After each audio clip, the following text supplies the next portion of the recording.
तो एक क्वेश्चन देखते हैं, एम्पिरिकल फॉर्मूला का ही है।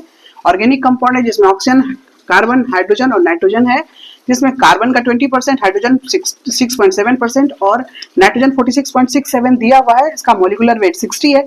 तो कह रहा है मॉलिक्यूलर फॉर्मूला निकालने के लिए ये क्वेश्चन दिया हुआ है। तो हमारे पास सबके वैल्यू दिए हुए हैं लेकिन ऑक्सीजन का नहीं है, तो हम क्या करेंगे, जितना दिया हुआ है 100 में से इसको माइनस कर देंगे। तो अब आप सब निकाल लेते हैं। सबसे पहले कार्बन 20%, इसका मोल कितना आ जाएगा, गिवन मास कितना है 20/12। फिर आ जाते हैं हाइड्रोजन, हाइड्रोजन दिया हुआ है 6.7%, तो 6.7/1। नाइट्रोजन ये हो जाता है 46.67, 46.67/14। अब कार्बन ले लेते हैं, इस 100 में से इसको डिवाइड कर देंगे तो ये आ जाता है अपना 26.63। तो ये कितना हो जाएगा 26.63 मोल अपॉन 16। इसकी वैल्यू निकाल लेते हैं। तो इसकी वैल्यू मोल रेशियो जब लेते हैं तो रेशियो क्या हो जाएगा, ये होता है 1.66। दूसरे की वैल्यू तो 6.7 वही आ जाएगी। थर्ड की वैल्यू देख लेते हैं तो वो है 46 पॉइंट इतना, ये हो जाता है 3.33। और थर्ड वाले को देख लेते हैं तो इसकी वैल्यू आ जाती है 1.66 ऐसा। तो ये फ्रैक्शन में आ गया है। अब फ्रैक्शन में आया है तो इसको हम क्या करेंगे, सबसे पहले तो इसको हम, सबसे छोटी वाली वैल्यु कौन सी है, सबसे छोटी वैल्यू 1.66 ही है, उससे सबको डिवाइड कर दिया, ये वैल्यू आ गया 1।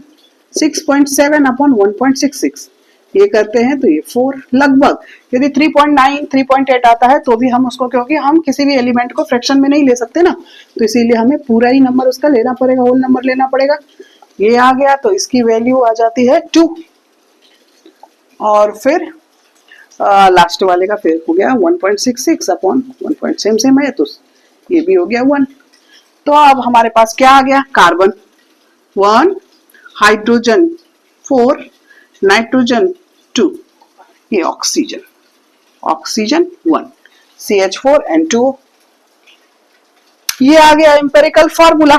अब इसका वेट देख लेते हैं, क्योंकि मॉलिक्यूलर फॉर्मूला का वेट दिया हुआ है हमारे पास। मॉलिक्यूलर फॉर्मूला का वेट 60 है, इसका वेट देख लेते हैं कितना है। इसका है 12 + 4 28 + 16, ये कितने हो गए 60। इसका मतलब है जो मॉलिक्यूलर फार्मूला है वही एम्पिरिकल फार्मूला है, क्योंकि दोनों के मास सेम आ रहे हैं। एम्पिरिकल फार्मूला का मास में, एम्पिरिकल फार्मूला मास कहते हैं इसको, और मॉलिक्यूलर मास दोनों सेम है। इसका मतलब कंपाउंड का एम्पिरिकल फार्मूला और मॉलिक्यूलर फार्मूला दोनों यही होगा, CH4N2O। ओके बच्चों, एम्पिरिकल फार्मूला पे हमने 4-5 क्वेश्चन, लगभग 5 क्वेश्चन करवा दिया है लास्ट के लेक्चर में। तो आप उसको देखेंगे तो एम्पिरिकल फार्मूला अच्छे से क्लियर हो जाएगा, और फिर उसके आगे मूल कॉन्सेप्ट के आगे के लिए आप देखते रहिए। ओके बच्चों, थैंक यू।